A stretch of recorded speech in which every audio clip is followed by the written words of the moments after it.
মানুষ যখন ঘুমায় তখন রুহটাকে আমার আল্লাহ আসমানে নিয়ে যান। কোন বর্ণনায় আসছে আরশে মুআল্লার নিচে নিয়ে যাওয়া হয়, আবার কোন বর্ণনাতে আসছে রুহটা শূন্যের উপরে থাকে, ওইখান থেকে রুহটা দেহের মধ্যে কাজ করে। এই জন্য ঘুমন্ত মানুষকে হঠাৎ করে ডাক দিতে হয় না। হঠাৎ করে ডাক দিলে দেখবেন সে থরথর থরথর করে কাঁপতে থাকে। এর অর্থ হলো এই রুহটা বান্দার দেহের মধ্যে ফিরে আসতে সময় লাগে। এই জন্য কবি বলেছেন খাসার ভিতর অসীন পাখি কেমনে আসে যায়। হাজরিন মিরপুরবাসী, মিরপুর না থানার নাম কি? সদরে। আই হ্যাঁ আমি মিরপুর। হবিগঞ্জের মুসলমান আদ্য ভাষা এলা নাম কেটে রাখছে, কোন আগাও নাই গুড়াও নাই মাথাও নাই। না, এটা সারা বাংলাদেশে এরকম আছে। আমাদের এলাকায় একটা গ্রামের নাম 10,000, কেটাই যে রাখছে তার অস্কার দেওয়ার দরকার। পাশের গ্রামের নাম গুড়াদা। গুড়াদা, হ্যাঁ গুড়াদা। এই গুড়াদার থেকে একজনের বউ চলে গেছে 10,000 গ্রামে, বুঝছেন? হাতে মামলা দিতে যায়, স্যার লেখেন গুড়াদার থেকে বউ ফেলাইছে 10,000। দারোগা চাই রয়েছে, বুঝে কস না বুঝে কস। স্যার বউ তো আমারটাই গেছে, আমি তো বুঝে করতেছি। লেখেন ঘোড়াদার থেকে বউ পালাইছে 10,000। 10,000 বউ গেল গা, কেউ দেখলো না। স্যার গ্রামের নাম 10,000, তা তো কবি গ্রামের নাম 10,000। গ্রামগঞ্জ নিয়ে দেখি জ্বালার জ্বালা।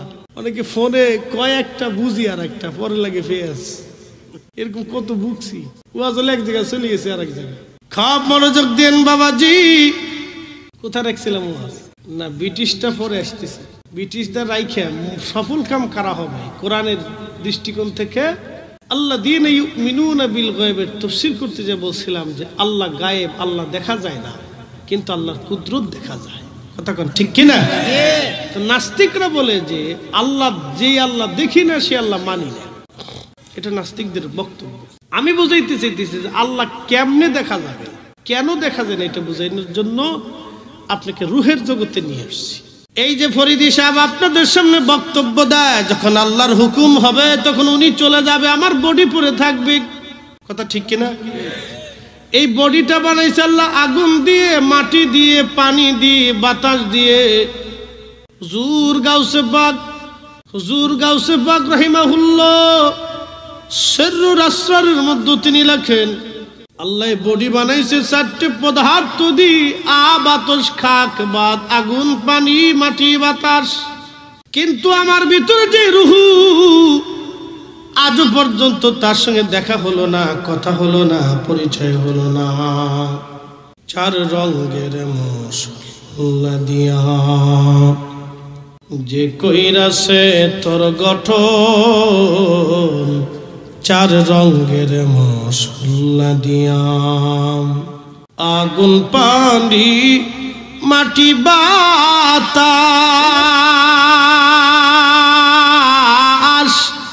একই যোগে করিয়া প্রকাশ। আগুন, পানি, মাটি, বাতাস একই যোগে করিয়া প্রকাশ। ওরে দেখিলি না তুই কইরা তালাশ, ওরে দেখিলি না তুই কইরা তালাশ, কোন জায়গা সে মহাজন। 4 রঙের মশলা দিয়া, 4 রঙের মশলা দিয়া যে কইরাছে তোর গঠন, 4 রঙের মশলা দিয়া। এ ভাইরা আমার, খুবই মনোযোগ দিয়া শুনিয়া যান। এখন আপনাদেরকে প্রশ্ন করি, এই রুহটা যে পাঠানো হলো, রুহ কি দেখা যায়? রুহটাকে যে নিয়ে যাবে তার নাম আজরাইল, মালাকুল মউত, তার কি দেখা যায়? আল্লাহর কোরআন বলল ফাইন্নাহু মুলাকিকুম হুজুর আপনি বলে দেন মরণ তাদের সাথে মোলাকাত করবে, আজরাইল মোলাকাত করবে, মরণ মোলাকাত করবে, মরণ থেকে পালানোর কোনো রাস্তা নাই, কোনো রাস্তা নেই, মরণ থেকে পালানোর কোনো রাস্তা নাই, কোনো রাস্তা নাই, কোনো রাস্তা নাই। সুম্মা তুরাদ্দুনা ইলা আলিমিল গায়বি ওয়াশ শাহাদাত। কোরআন বলতেছে সুম্মা তুরাদ্দুন, অতঃপর এমন একজন মালিকের কাছে তুমি ফিরে যাবা যেই মালিক আল্লাহ। আল্লাহ তোমার গায়েব, তোমার ওপেন, তোমার গোপন সব আল্লাহ জানে, আল্লাহ জানে, আল্লাহ জানে, আল্লাহ জানে। জিন্দেগি তোর যাইরে ফাঁকি দিয়া রে সোনার জিন্দেগি তো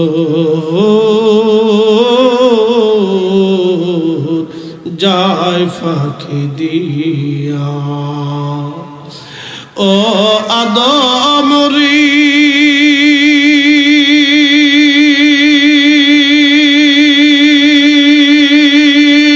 পাগ ধরিয়া গেছে দাড়ি, দন্ত আছে গোটাচারি,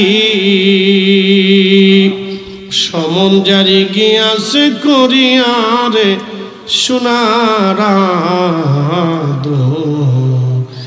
জিন্দেগি তো যায় ফাঁকি দিয়া। আমি গানবাসী, এই যে মালাকুল মউত আসলো, কোটি কোটি মানুষ নিয়ে গেল, আজও পর্যন্ত তারে দেখা গেল না চেহারা কেমন, কত বড় আকৃতি, কত বিরাট, হাত পা কেমন, কিভাবে রুহটা নিয়ে যায়, কোন রাস্তা দিয়ে যায়, কোন পথ দিয়ে বের হয়ে পালা, আজও পর্যন্ত দেখা গেল না। মার কোল থেকে সন্তান নিয়ে গেল, সন্তানের কাঁধ থেকে মারে নিয়ে গেল, ডাক্তারের সামনে থেকে রুগীরে নিয়ে গেল, আহার মানুষের সামনে থেকে মানুষ নিয়ে চলে গেল, আজও পর্যন্ত দেখা গেল না। নাস্তিকরে বলবেন ও নাস্তিক, মানুষ যারে নিয়ে গেল তারেও দেখা গেল না, যে নিয়ে গেল তারেও দেখা গেল না, কোথায় নিয়ে গেল তাও দেখা গেল না। তাহলে বলো, যে স্রষ্টাই মউত সৃষ্টি করলো, যেই স্রষ্টাই ফেরেশতা বানাইলো, যেই রব এই জীবন বানাইলো, সেই রবকে তুমি কি করে দেখতে চাও? তাকে দেখা যায় না, ধরা যায় না, ছোঁয়া যায় না, কিন্তু আমার মালিকের কুদরত দেখা যায়। কথা কান ঠিক না বেঠে? কষ্ট হচ্ছে? আল্লাযীনা ইউমিনুনা বিল গায়ব, যারা গায়েবের উপরে বিশ্বাস স্থাপন করে, আল্লাহ বলছেন তারা সফল কাম। এই কোরআনের ভাষায় তারা সফল কাম, যারা গায়েবের উপরে বিশ্বাস স্থাপন করে। এরপরে আমার মালিক, আচ্ছা ফেরেশতা কি দেখা যায়? কিন্তু আসে না, জোরে বলেন আছে? না থাকলে জীবন নিয়ে গেল কেডায়? দুই কাঁধে দুই ফেরেশতা, কেরামান কাতিবিনা ইয়ালামুনা মা তাফআলুন।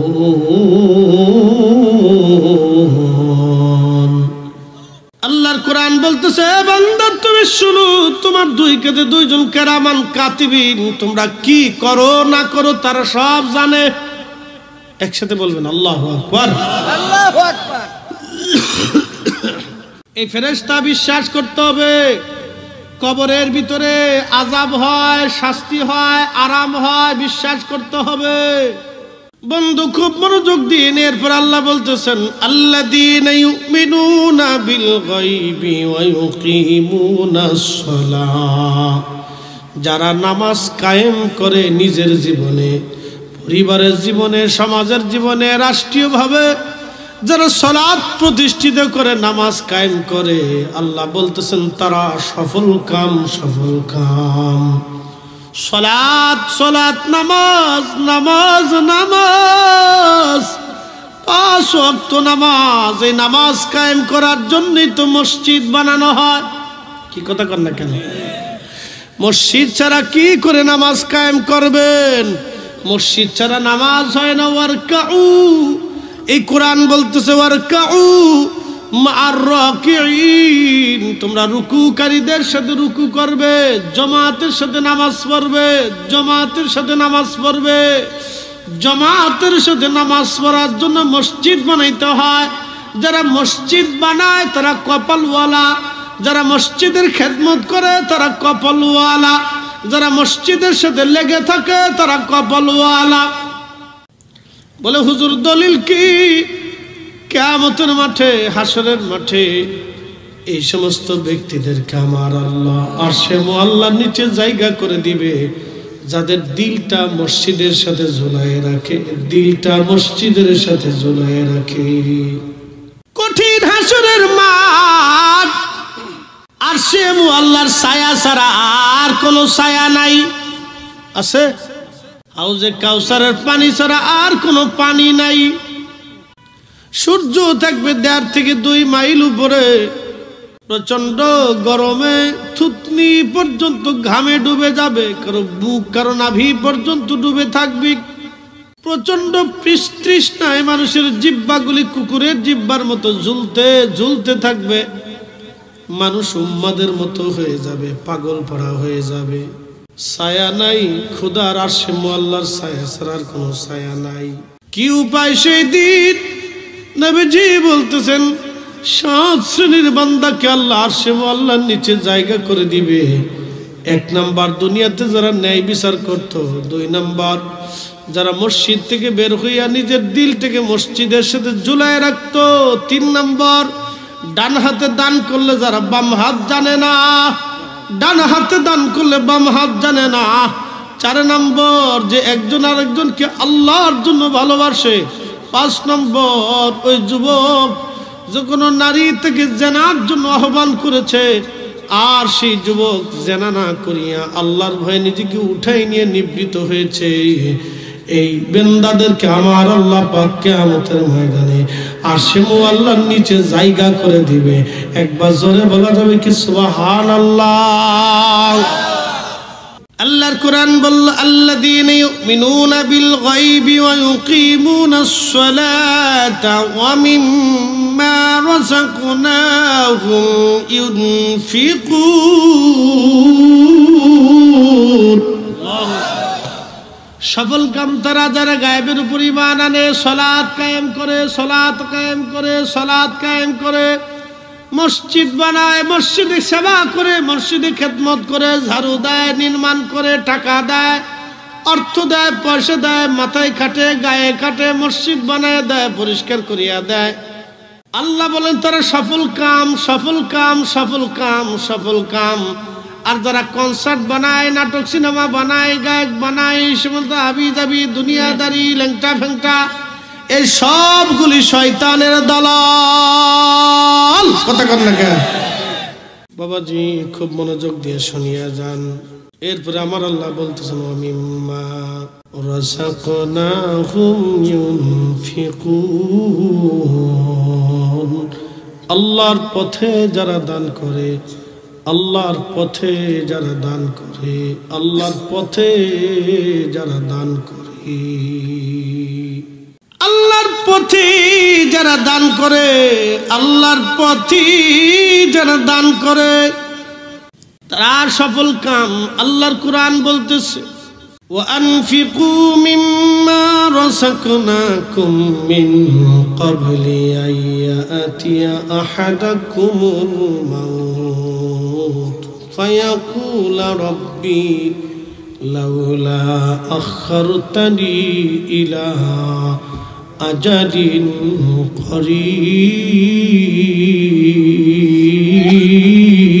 করিব। ও বান্দা, তোমার রিজিক থেকে তোমার মরণ আসার আগে তুমি দান করো, মৃত্যু আসার আগে দান করো, মরণ আসার আগে দাও। মৃত্যু আসার আগে তুমি দান করো, মরণ আসার আগে তুমি দান করিয়া দাও। মরণ আসার আগে তুমি দান করো বান্দা। যদি দান না করো রে বান্দা, এই কোরআনে আমার আল্লাহ বলতেছেন ফায়াকুল রাব্বি লাউলা আখরতানি ইলা আজালিন করিব। সেই দিন এই যারা দান করবে না, দুনিয়ার সম্পদকে পুঞ্জীভূত করে যারা রেখে চলে যাবে, এই সম্পদগুলি কিয়ামতের ময়দানে সর্প আকৃতি বানাবে আল্লাহ, খুবই বিষধর হবে। এই সম্পদ গলার মধ্যে পেঁচাইয়া, শরীরের মধ্যে পেঁচাইয়া সাপটা তার মুখের মধ্যে কামড়াইতে থাকবে, গোশতগুলি কামড়ায় কামড়ায় টেনে নিয়ে চলে আসবে। আল্লাহ নবী বলেন ওই সাপের বিষ এতই জটিল, এক কামড়ে 40 বছর পর্যন্ত বিষের ক্রিয়া চলতে থাকবে। 40 বছর। চিৎকার মেরে বলেন তো আল্লাহু আকবার। কত বছর? 40 বছর ধরে সাপের ক্রিয়া তখন চলতে থাকবে। ওই সাপে যদি একবার দুনিয়াতে নিঃশ্বাস ফেলতো, নবীজি বলতেছেন তামাম দুনিয়া পুড়িয়া সারকার হয়ে যাইত। এত জটিল কঠিন সাপ কিয়ামতের ময়দানে শরীরের মধ্যে বাঁচাইয়া, গলার মধ্যে বাঁচাইয়া, মুখের মধ্যে কামড়াইতে থাকবে। নবী বললেন দুনিয়ার মানুষ কঠিন হাসরের মাঠের এক পাশে তাদের জায়গা করা হবে, এই জায়গার মধ্যে ধরে কামড়াইতে থাকবে, কামড়াইতে থাকবে। কতদিন? সব জিন জাতির হিসাব হয়ে যাবে, সব ফেরেশতা জাতির হিসাব হবে, সব পশু পাখি সৃষ্টির হিসাব হবে, সব মানব জাতির হিসাব শেষ হয়ে যাওয়ার পরে যারা আল্লাহর পথে দান করে নাই, আল্লাহর পথে যারা খরচ করে নাই, আমার আল্লাহ তাদের বিচারের জন্য তখন আল্লাহ ডাক দিবে। তত সময় কতদিন পার হবে? এই কোরআন বলতেছে তারুজুল মালাইকাতু ওয়ার রূহু ইলাইহি ফি ইয়াউমিন কানা মিকদারুহু 50 আলফা সানা। আমার আল্লাহ বলতেছে দুনিয়ার মানুষ রূহ এবং ফেরেশতা যেদিন আল্লাহর সমীপে আসবে, আল্লাহর আদালতে দাঁড়াইবে, সেই দিনটা দুনিয়ার 50,000 বছর এক জায়গা করলে যত বড়, হাসরের একটা দিন হবে তত বড়। একবার জোরে বলা যাবে কি সুবহানাল্লাহ? দুনিয়ার 50,000 বছর এক জায়গা করলে যত বড়, হাসরের একটা দিন হবে তত বড়। সেই দিনের কত হাজার বছর, কত লক্ষ বছর পার হবে আমরা জানি না, জানি না, জানি না, জানি না। তত বছর পর্যন্ত সাপে ধরে কামড়াইতে থাকবে।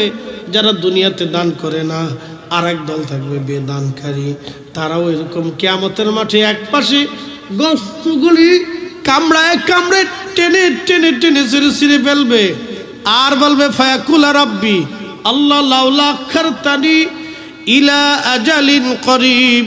আল্লাহ আমাদেরকে দুনিয়াতে আবার পাঠান, আবার দুনিয়াতে আপনি পাঠান, আল্লাহ আবার দুনিয়াতে পাঠান, আল্লাহ দুনিয়াতে আবার পাঠান, আল্লাহ আবার পাঠান, আল্লাহ দুনিয়াতে পাঠান। ফাসাদদাকা বেশি বেশি করে তোমার রাস্তায় দান করবো আল্লাহ। ওয়া কুম মিনাস সালিহিন। আল্লাহ দুনিয়ার ভিতরে যে দান করব, শুধু দানই করব না, সলিহিনদের অন্তর্ভুক্ত হয়ে যাব আল্লাহ। আল্লাহ ডাক দেবে ওয়ালা ইউআখিরাল্লাহু নাফসান ইযা জাআ আজালুহা।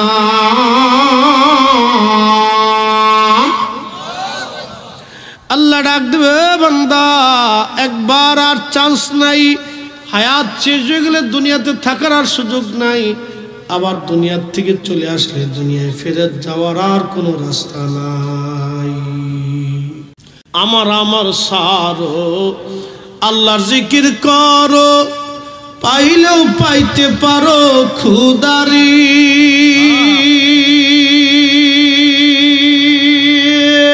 কথা কন না কে, ঠিক কিনা? ও হবিগঞ্জবাসী, সময় নাই, সময় নাই, সময় নাই। দুনিয়ার ধোঁকা, ধোঁকা, ধোঁকা, ধোঁকা। আল্লামা ইমাম ইবনে কাসির আল বেদার মধ্যে একটা ঘটনা লেখেন। হযরত খিজির আলাইহিস সালাতু ওয়াস সালামের কাছে এক ভিক্ষুক এসে বলল, হুজুর আমারে কিছু ভিক্ষা দেন। খিজির তো এমন একজন ওলি,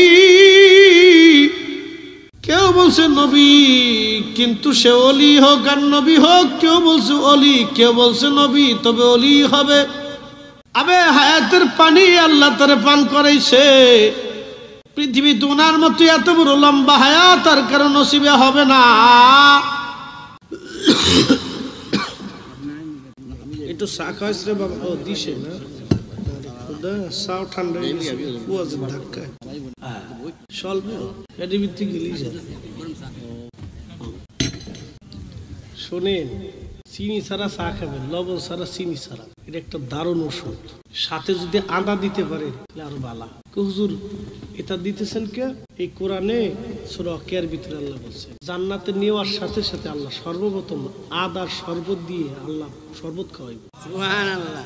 এই আপনাদের দেশের আদা না, কিন্তু বেহেশতের আদা, জান্নাতের আদা দিয়ে আল্লাহ একটা শরবত বানাইবে।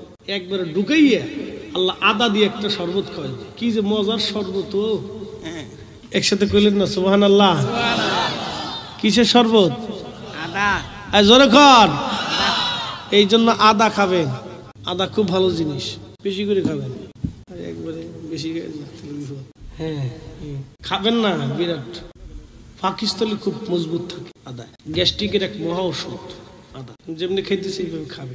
জীবন ট্যাবলেট খাওয়া লাগবে না, গ্যাসের কোনো ট্যাবলেট খাওয়া লাগবে না। আমার আগে অনেক প্রবলেম ছিল, দ্বারা গ্যাস্ট্রিকের গোষ্ঠী কিলের দ্বারা বিরাট জিনিস, খালি খাইতে বললি সারে। অনেকে তাহলে মজা মেরে চিনি দে, বাড়াই দে, পরে মুতার বেরাম, মুতার বেরাম চিনছে, ডায়াবেটিস, একটু পরে পরে খালি মুততে দৌড়ায়।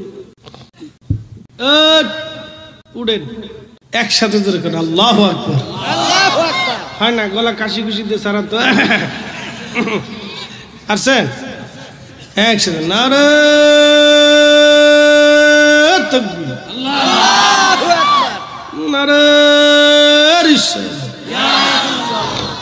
বেহেশতের ভিতরে ঢুকিয়ে আল্লাহ আদা দিয়ে খাওয়াইবে। এরপরে আল্লাহ একটা বিছানা দিব, দারুণ বিছানা, 70 গজ বিছানার ভিতরে একবারে সে বিশ্রাটা দেবে যাইব। বডিটাও খুব সুন্দর একটা বডি আল্লাহ দিব। একটা ঘুম যাইব, এক ঘুমে 70 বছর পার হইব। কারণ এই যে হাসরের মাঠ টাট দিয়ে ফুলসিরা দিয়ে দৌড়াদৌড়ি করছে না, ক্লান্ত, হ্যাঁ, ঘুমে তো উঠে দেখবো মাথার পাশে এক বেডি কারাই রয়েছে। সুবহানাল্লাহ কইলে বাড়ি আল্লাহ কি চেতাইব, বেডি তার মাথারে হাতাবে, চুল হাতাবে, তাকায় দেখবে সর্বনাশ, এত সুন্দর হুর আল্লাহ পাক সৃষ্টি করছে, এত নয়নে বিহাম, এতই সুন্দরী। ইয়া রাব্বি আল্লাহ। রাসূল করিম বলছেন, তারা যদি একটু থুতু পৃথিবীতে পাঠাইতো, সারা পৃথিবী সুগন্ধে ভরিয়া যাইত। রামরার দেশের বেডির মুহিতে গন্ধ গায়ে, বেডির পিছে পিছে বলাফান দৌড়া। হ্যাঁ ঠিক আসতে করলি উজু করে না, নামাজ পড়ে না, মুইতে ঠিক মতো পানি লাগে, বিশেষ কথা আসেন কে শ্বশুরবাড়ি এলাকা মাইরে এলাছে, তাই ইউজ করা যাবে না, সর্বনাশ এলাকার যাওয়াই তো। এ যুবক ভাইরা শুনে যাও, আল্লাহ জান্নাতীদের জন্য এটা বানাইছে। রমজান মাস আসলে হুরেরা কয়, আল্লাহ আমাদের স্বামীরা কই, যারা জান্নাতে আসবে এরা কো? রোজা রাখছে, বেরোজগার। হবিগঞ্জবাসী, এত সুন্দর জান্নাতের হুর, তাদের একটা আঙ্গুল যদি পৃথিবীর মধ্যে পাঠাইতো, এতই সুন্দর নয়না বিরাম, ওই জান্নাতের হুরেরা দুনিয়াতে তাদের আঙ্গুল যদি পাঠাইতো নখ, এই নখের আলোতে সারা পৃথিবী আলোকিত হয়ে যাইতো। একসাথে বলবেন না সুবহানাল্লাহ? সুবহানাল্লাহ। এত সুন্দর পবিত্র সতী সাধবী, সুগন্ধময় পোড়া শরীর থেকে সুঘ্রাণ আসতে থাকবে, ঘ্রাণ আর ঘ্রাণ, ঘ্রাণ আর ঘ্রাণ। জান্নাতি তাকায় দেখবে এত সুন্দর, এত সুন্দর। আল্লাহ জান্নাতের মাথায় এভাবে হাতে দিতে থাকবে 70 বছর, কেউ বলছে 70,000 বছর, বর্ণনার ভিন্নতা হতে পারে। এক ঘুমে কাটাই দিবে, ঘুম থেকে উঠা দেখবে হায় হায় আল্লাহ এত সুন্দর স্ত্রী তারে দান করবে, এমন বিবি তারে দান করবে, এই হুরদের সঙ্গে আল্লাহ বিয়ে পড়ায় দিবে। দেখা মাত্রই শান্তি। একবার জোরে বলা যাবে আল্লাহু আকবার। আর আমার দেশের পোলাপান বেড়ি মানুষের পিছনে দৌড়াও, কোনো লাভ নাই। আল্লাহর পিছনে দৌড়াও। মসজিদে আসো, নামাজের কাতারে দাঁড়াও, একামতের কাতারে দাঁড়িয়ে যাও, সালাত কায়েম করো। সফল কাম তারা, ওই নয়না ভিরাম স্ত্রী তারা পাবে যাদেরকে দেখলে কলিজা ঠান্ডা হয়ে যাবে। ওই জান্নাত এত বিরাট, এত সুন্দর। ওই জান্নাত কোনো চোখ কোনোদিন দেখে নাই, এত সুন্দর করে আল্লাহ বানাইছে। দুনিয়া যদি এত সুন্দর হয় তো জান্নাত কত সুন্দর। আল্লাহ জান্নাত বানাবে।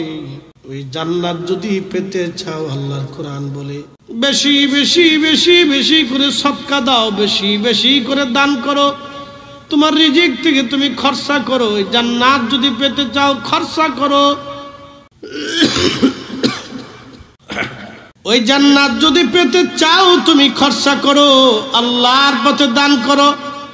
আল্লাহর পথে তুমি দান করো, আল্লাহর পথে তুমি দান করো। ওই জান্নাত আল্লাহ তোমারে দিবে। যুবকদেরকে বলে যায়, যুবক আপনাকে বলতেছি আসেন নামাজের কাতারে। এরপর আল্লাহ বলতেছেন, ওমিম্মা রাযাকনাহুম ইউনফিকুন আল্লাযীনা ইউমিনুনা বিমা উনজিলা ইলাইকা ওয়া মা উনজিলা মিন ক্বাবলিক। নবী গো, আপনার উপরে যা নাজিল হয়েছে এই কোরআনের আইন যারা মেনে মেনে মেনে মেনে চলবে, এই কোরআনের আইন যারা মেনে মেনে মেনে মেনে চলবে, এবং আপনার পূর্বেও ঈসা, মুসা, হারুন, জাকারিয়া, হযরত ইয়াহইয়া, ইমরান, ইউনুস, ইউসুফ, ইয়াকুব, আইয়ুব, আর হযরত ইসহাক, ইব্রাহিম, আদম, হারুন এবং শীশ আলাইহিস সালাতু ওয়াস সালাম, দাউদ ও সুলাইমান, এই নবীদের উপরে আল্লাহ যেই কিতাব নাজিল করেছিল এটার উপরে যারা একই আনবে, বিশ্বাস রাখবে। এরপর আল্লাহ বলতেছেন, ওয়াবিল আখিরাতি হুম ইউকিনুন। আখিরাতের প্রতি যারা পরিপূর্ণ ইয়াকিন রাখবে, ইয়াকিন রাখবে, আল্লাহ এই কোরআন বলতেছে, উলাইকা আলা হুদাম মির রাব্বিহিম ওয়া উলাইকা হুমুল মুফলিহুন।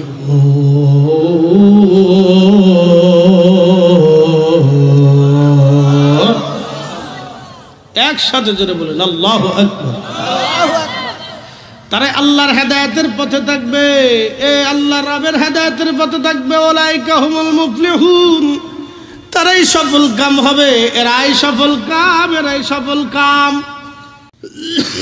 এরা সফল কাম হবে। এই জন্য আপনারা খেয়াল করবেন, এদেরকে আল্লাহ সফল কাম বানাবে। সেই জন্য আমাদের উপরে আল্লাহ যে বিধান দিছে, বিধান আমাদেরকে মাইনে চলতে হবে। যদি চলতে পারি তাহলে আমরা কামিয়াব, সাকসেস। আর যদি চলতে না পারি, জীবন বৃথা হয়ে যাবে। ও নবীর উম্মত, খুবই মনোযোগ দিয়ে শুনিয়া যান। বলছিলাম ওই শহরবাসীর কথা, মনে আছে না আপনাদের? ওই যে মুর্দার সামনে নিয়ে বসে রয়েছে, লোকটা ডাক দেয়া বলতেছে, আল্লাহর বান্দারা, আমি ব্রিটিশদের চাকরি করি, যদি ঠিক মতো অফিসে যাইতে না পারি আমার চাকরি নিয়ে ঝামেলা হবে, তোমরা আমার ছেড়ে দাও। লোকেরা বলল, না, আমরা গরিব মানুষ, আমরা অশিক্ষিত মানুষ, কিভাবে জানাজা দেয় আমরা জানি না। আপনি দয়া করে আমাদের জানাজা, দাফন কাফন সব আপনি সাহায্য করেন, আমরা আপনার সমস্ত কাজ আমরা সাহায্য করে দেব।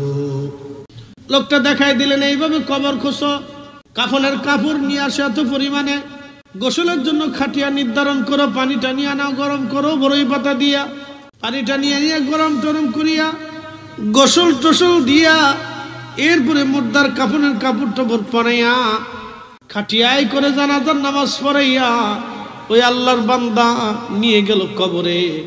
কবরে সুন্দর করে নামাইয়া মাটি টাটি দিয়া উনি চলে গেলেন। চলে যাওয়ার পরে অফিসে যায় দেখলেন আইডেন্টি কার্ড আর ওনার বুক পকেটে নাই। চিন্তিত, ব্রিটিশদের আইন খুব করা, আইডি কার্ড শো করতে না বলে তো বিপদ, কেমনে হারাই গেল।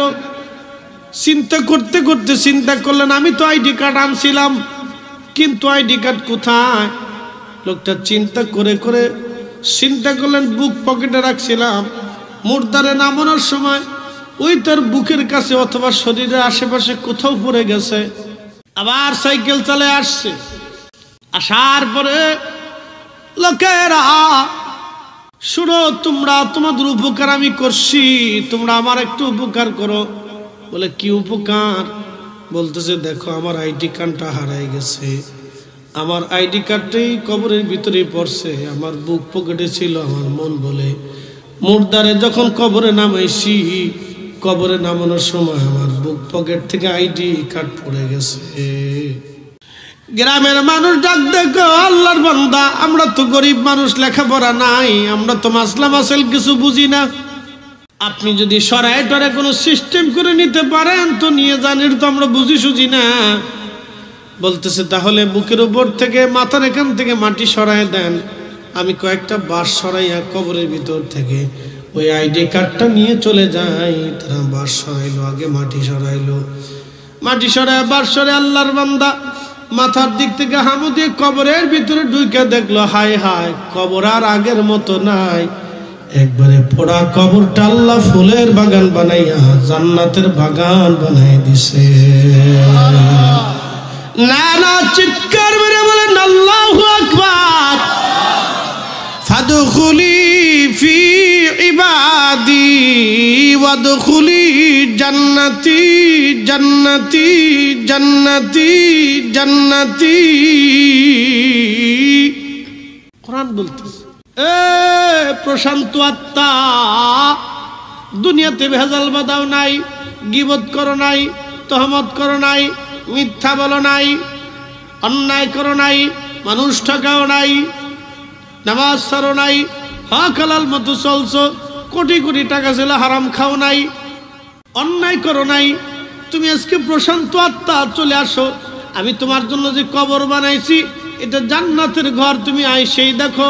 নবী বলেন আল কবরু রাউজাতুম মিন রিয়াজিল জান্নাহ, কিছু কিছু কবর আল্লাহ জান্নাতের বাগান বানায়া দেয়।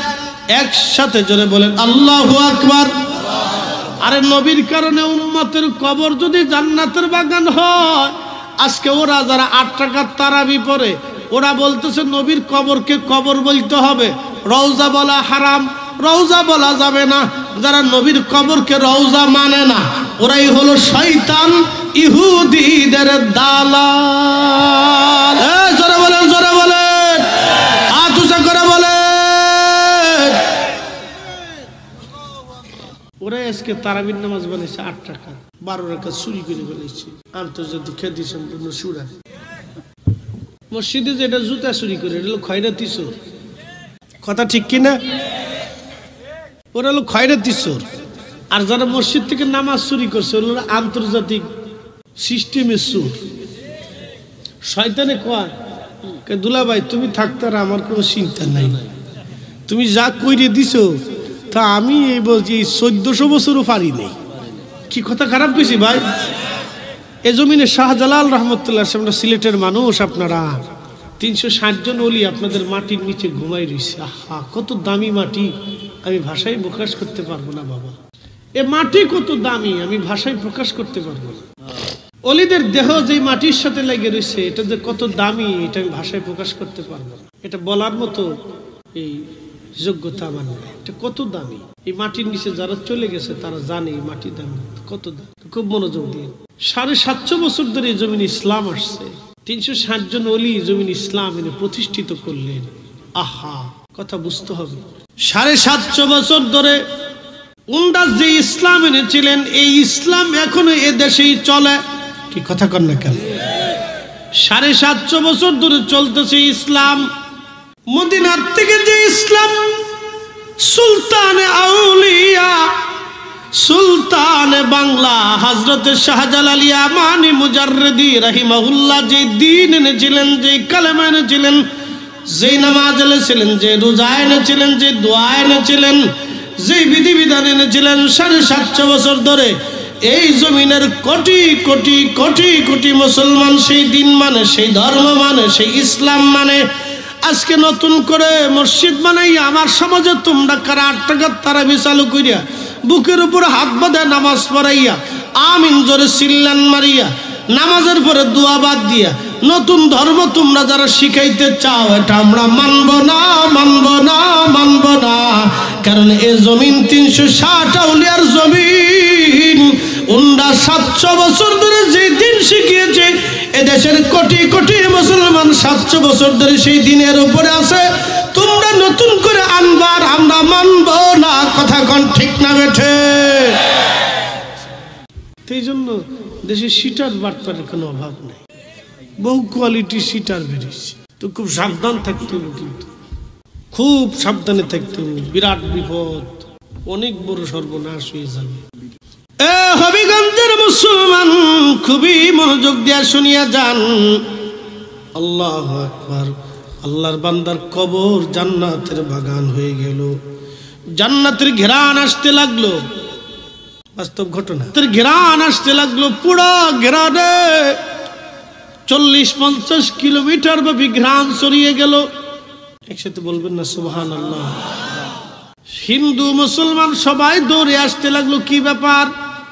প্রচার হয়ে গেল অমুকের কবরের ভিতর থেকে ফুলের বাগান, জান্নাতের ঘেরান আসতেছে। ঘেরানে ঘেরানে সারা এলাকায় ছড়িয়ে গেল। সারা দিন ভর মানুষ আসতেছে, লাখে লাখে মানুষ ভরে গেল। হিন্দুরাও আসে, মুসলমানও আসে। উলামায়ে কেরাম এসে বলল, দেখেন আমরা তো তার হালত বুঝতে পারতেছি। ফাদখুলি ফি ইবাদি ওয়াদখুলি জান্নাতি। আমরা তো তার হালত বুঝতেছি। এই লোকটাকে, কবরটাকে আপনারা দাফন আবার সুন্দর করে নির্মাণ করে দেন। কবরটা নির্মাণ করা হলো। কবরটা নির্মাণ করার পরে এই কবর যখন নির্মাণ করা হলো, কবর নির্মাণ করার পরে লোকেরা, উলামায়ে কেরাম বলল, তার আপন কে আছে? লোকেরা বলল, তার একটা মেয়ে আছে। বলে মেয়েটার কাছে নিয়ে চলেন। সালাম দিলাম। আলেমরা বললো, মা বলেন তো আপনার বাবার জীবনের কি আমল, আজকে কবর জান্নাতের বাগান হলো? কি আমল করতো আপনার বাবা, বলবেন কি? মেয়েটা চোখের পানি ছেড়ে দিয়ে কান্দার বলে, হুজুর আমরা দিনহীন চরের গরিব মানুষ। আমার আব্বা জান দিন আনতো, আমরা দিন খাইতাম, কোনোদিন না খেয়ে থাকতাম। মা মারা গেছে অনেক আগে। আমি আমার বাবা 2 জন অনেক কষ্টের দিন আমাদের যা দিন আনি দিন খাই। আমার আব্বাকে দেখছি 5 ওয়াক্ত নামাজ পড়তো, কিন্তু নামাজ পড়ার পরে আমার আব্বা প্রত্যেক দিন এশার নামাজ পড়ার পরে আমার আব্বা জান একটা বই পড়তো। আব্বা বইটা পড়তে পারতো না, শুধু বলতো এটা আল্লাহর কোরআন, আল্লাহর কোরআন আমি পড়তে পারি না। ওই বইয়ের লাইনে লাইনে আঙ্গুল ঘোরাইতো আর বলতো, আল্লাহ এটা তোমার কোরআন আমি পড়তে পারি না। আল্লাহ এটা তোমার কোরআন আমি পড়তে পারি না। আল্লাহ এটা তোমার কালাম আমি পড়তে পারি না। আল্লাহ এটা তোমার কালাম আমি পড়তে পারি না। আলেমরা বলল, বাবা ওই বইটা নিয়ে আসো তো। মা বইটা এনে দেওয়ার পরে দেখতে সেটা অন্য কোনো বই না, এটা কোরআন শরীফ। আগের পাতা তো বুঝছেন জায়গায় জায়গায় দাগ হয়ে গেছে, উঠে গেছে। আঙ্গুল ঘুরাইতে ঘুরাইতে ঘুরাইতে ঘুরাইতে জায়গা থেকে উঠে গেছে, কালা কালা দাগ পড়ে গেছে লাইনে লাইনে। এটার নাম মুহাব্বত। দলিল দিয়ে হয় না বাবা। উনি ইখলাসের সাথে এই আমলটা করতো সারা জীবন। গরিব মানুষ, লেখাপড়া ছিল না, চরের মানুষ, একেবারে বিচ্ছিন্ন এলাকা, ব্রিটিশ আমল। আল্লাহ এটা তোমার কালাম আমি পড়তে পারি না। আল্লাহ এটা তোমার কালাম আমি পড়তে পারি না। শুধু এই মহব্বতের কারণে আঙ্গুল ঘুরাইতে ঘুরাইতে দাগ পড়ে গেছে, শুধু এই মহব্বতের কারণে। আল্লাহু আকবার। আল্লাহর কালামের প্রতি, কোরআনের প্রতি শ্রদ্ধা, প্রেম, ভালোবাসার জন্য তার কবরটাকে আল্লাহ বেহেশতের টুকরা বানাই দিয়েছে। সুবহানাল্লাহ। একসাথে বলবেন সুবহানাল্লাহ। সুবহানাল্লাহ। মূল্য যতুল্য এই প্রেম কয়জনে জানে, অমূল্য যতুল্য এই প্রেম কয়জনে বুঝে। ওরে ধনী মানি পাই না যারে, ওরে ধনী মানি পাই না যারে, পায়াসে কানে, অমূল্য যতুল্য এই প্রেম কয়জনে জানে, অমূল্য যতুল্য এই প্রেম কয়জনে জানে। হাজিরিন, এটার নাম ভালোবাসা। মুহাব্বতের কারণে আমার মালিক আমার আল্লাহ তার জীবনের সব ভুলগুলিকে মাফ করে দিলেন। আল্লাহর দয়া লাগলো, মায়া লাগলো। আমার বান্দা কোরআন পড়তে পারে না, কিন্তু কোরআনের উপর আঙ্গুল ঘুরাইছে। যাও যাও, তার কবরটাকে জান্নাতের বাগান বানাও। ইয়া আইয়াতুহান নাফসুল মুতমাইন্না তুরজিই ইলা রাব্বিকি রাদিয়াতাম মারদিয়া। হে প্রশান্ত আত্মা, তুমি আমারে খুশি করছো, তুমি আসো আমি আল্লাহর জান্নাতে। হবিগঞ্জবাসী আর কথা বাড়াবো না, কথা ভালো করে শুনে যাবেন। এই জন্য বলতেছি, নামাজ সালাতের জন্য মসজিদ। কিয়ামতের ময়দানে মানুষগুলি গোশত কামড়ায় কামড়ায় টেনে টেনে ছেড়ে ফেলবে। আহা বিভৎস, যেখানে মুখ পাবে এখান থেকে কামড়ায় টেনে ছিঁড়ে ফেলবে, আবার কামড়ায় আবার গোশত হবে, আবার ছিঁড়ে ফেলবে, আবার গোশত হবে, ছিঁড়ে ফেলবে। যেখানে সে মুখ পাবে এখান থেকে নিজের দাঁত দিয়ে কামড়ায় কামড়ায় গোশত চামড়া ছিঁড়ে ছিঁড়ে ফেলবে, গোশত কামড়ায় টেনে টেনে ছিঁড়ে ছিঁড়ে ফেলবে। আর বলে ফায়াকুলা রব্বি লাউলা আখারতানি ইলা আজালিন করিব। আল্লাহ আমাদেরকে আবার দুনিয়াতে একটু অবকাশ দেন, আবার একটু সুযোগ দেন, আবার দুনিয়াতে পাঠান। আল্লাহ ফাসাদদাকা, বেশি বেশি করে দান করেন। আল্লাহ বলবে ওয়ান টাইম, আর সুযোগ। কোটি কোটি বছর সেই দিন এইভাবে কামড়া কামড়ি চলতে থাকবে। তো দুনিয়ার এই সামান্য সময়ের অর্থের কার্পণ্য না করি বাবারে। আমরা দুনিয়ার থেকে সবাই কবরে চলে যাব, আল্লাহর ঘর থাকবে, নামাজ হবে, দোয়া চলতে থাকবে। সম্পদ নিয়ে কারোই যাওয়ার কোনো সুযোগ নেই, কি শ্রোতা কি বক্তা কারোই কোনো সুযোগ নেই। আমাদের এই অর্থবিত্ত আমরা কেউ নিয়ে যেতে পারবো না, আমাদের কোনো সুযোগ নেই। আল্লাহর ঘরটা দাঁড়ায় থাকবে।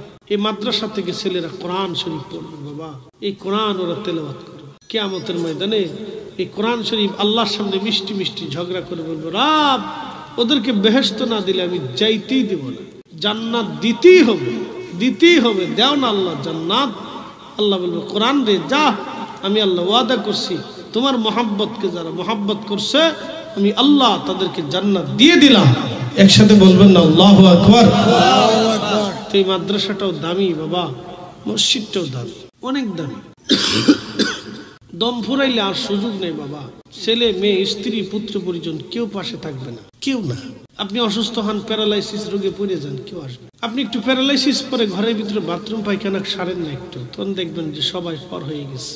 বন্ধু বান্ধব আত্মীয় স্বজন যাদের পিছনে হাজার হাজার টাকা এক বৈশা কি খাবি খা খা খা খা, হোটেলের ভিতরে ঢুকাই দিয়ে 5,000 টাকা খরচা করছেন, কিন্তু ইমাম সাহেবের বেতন মাসে 500 টাকা দেন না। কি কথা কর না কে? বিড়ির দাম কত? কেউ উঠবেন না, তাবারক নিয়ে আসেন, দরকার নেই, রাত বেড়ে ছিলে হলে। একটা বিড়ির দাম কত? হাইয়া খোঁজ না না হাইয়া হইতেছে। ওরে মুসল্লি, আমি না না খাইলাম, আমার দাদাই তো খায়। আচ্ছা যান, 5 টাকা না? একজনের কয়টা বিড়ি লাগে প্রত্যেক দিন? এক প্যাকেটে কয়টা থাকে? 20টা। এক প্যাকেট তো লাগে, লাগে না? তাহলে 20টা, বাপরে বাপ, 20টি বিড়ি টানে, সর্বনাশ। এক ব্যাটারি দিকে মুরব্বী চাচারে, চাচা কয়টা লাগে? বাবা 60টা লাগে। বাপরে বাপ, আমরা জিন না মানুষ, যাই কোন টানতেই হবে। টানেন, টাইনে যদি বেহেশত পান তো চেষ্টা করে দেখেন আর কি পরিমাণে বিড়ি খায়। বিড়ির এমন গন্ধ, চাদর দিয়ে গন্ধ, জায়নামাজ দিয়ে, কি বলে আপনার গেঞ্জি দিয়ে গন্ধ, লুঙ্গি দিয়ে গন্ধ, দাড়ি দিয়ে গন্ধ, মাথা দিয়ে গন্ধ, শরীর দিয়ে গন্ধ, বাপরে। গন্ধ আর গন্ধ। হেতার বউ হেতার লগে ঘুমাই কেমনে? থাকতে দেয়নি কাছে না ফিডা উড্ডা হেতো যোদ্ধা খায়। বাপরে বাপ, মাইনে মিলছে রে, খাইয়ে খেয়ে যোদ্ধা।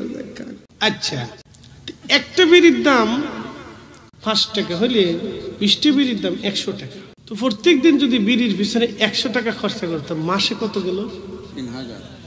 3000 টাকা। এই লোকেরে বলেন যে বাবা, এই মসজিদের প্রত্যেক মাসের খরচা বাবদ তুমি 500 টাকা দাও। দেয় না, ক্যাশিয়ারের জুতা শেষ হয়ে যায়, এর পিছনে টাকা করতে হচ্ছে। ভাই দিলেন না দেবানি, দিলেন না দেবানি, দিলেন না দেবানি। এর লেগে আমাদের দেশের ইমাম সাহেবের বেতন 5000 টাকা।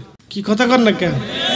5000 টাকা দিয়ে একজন ইমামের সংসার কেমনে চলে? বেটা যে ডাকাতি করে না, কপাল ভালো আপনাদের। 5000 টাকা যদি মাসে বেতন হয়, তার দিনে কয় টাকা হয় কোন বলেন আপনারা? 175 টাকা নাকি? 175 টাকা কামাই করলে তার স্ত্রী আছে, তার বাচ্চাটা আছে, তার স্ত্রী তো, বিবিটা তো স্বামীর কাছে কিছু আশা করে। ওই মেয়েটা আমাদের বোন হতে পারে, ভাস্তি হতে পারে, মেয়ে হইতে পারে। কমিটির দোষ আমি দেব না, আমি কোনো মসজিদ কমিটির দোষ দিই, কারণ কমিটি পারে না, মুসল্লির জ্বালা। ও বিড়ির পিছনে খরচা করে, কিন্তু মসজিদের জন্য 200 টাকা দেয় না। কথা কন না কা? হেতে আবার ঘুমাই ঘুমাই স্বপ্নে দেখে জান্নাতে মরে যাওয়ার পরে জান্নাতে নিয়ে 80টা হুল্লে হয়ে থাকবো। শয়তানে হাসে আর উড়ে শাসা মইরে দেহ বাটার চালান কেমন দিবে দে। আহা, পরিসংখ্যান দিল। তাই জন্য এগুলি করবেন না আব্বা। মসজিদের ইমাম সাহেবের জন্য, খোদার ঘরের জন্য 200 টাকা বরাদ্দ করতে পারবেন না, করবেন একটু।